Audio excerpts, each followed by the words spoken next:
చేసినట్టేగా. జీవన సాఫల్యం అంటే మంచి చదువు, మంచి ఉద్యోగం, సుఖప్రదమైన జీవితం, ఇంతేనా? వీటితో పాటు సంస్కారం, సామాజిక బాధ్యత, కన్న తల్లి పట్ల, కన్న తల్లి కంటే ఎక్కువైన దేశం పట్ల ప్రేమ, ఈ దేశం కోసం ఏదైనా చెయ్యాలి అనే ఒక సమున్నతమైన ఆశయం, ఇలాంటి వ్యక్తిత్వం ఉన్న మనుషుల సమూహంతోనే ఒక మంచి సమాజం నిర్మాణం అవుతుంది. ఈ లక్ష్య సాధన కోసం ఏర్పాటైందే రాష్ట్రీయ స్వయం సేవక్ సంఘ్. శాఖల్లో నేర్పేది కూడా ఇదే.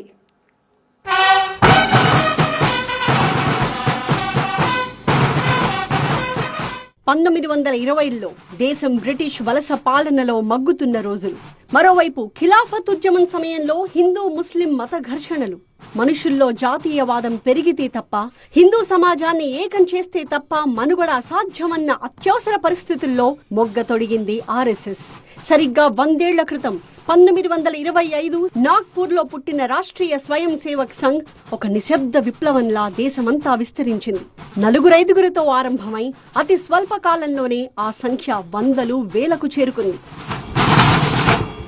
ఈ దేశం పట్ల, ధర్మం పట్ల నిష్ఠ కలిగిన పరిపూర్ణమైన వ్యక్తిత్వాలను తీర్చిదిద్దడం, అలాంటి వ్యక్తుల కలయికతో విలువలతో కూడిన సమాజాన్ని నిర్మించడం, దేశానికి పునర్వైభవాన్ని సాధించడం, ప్రపంచంలోనే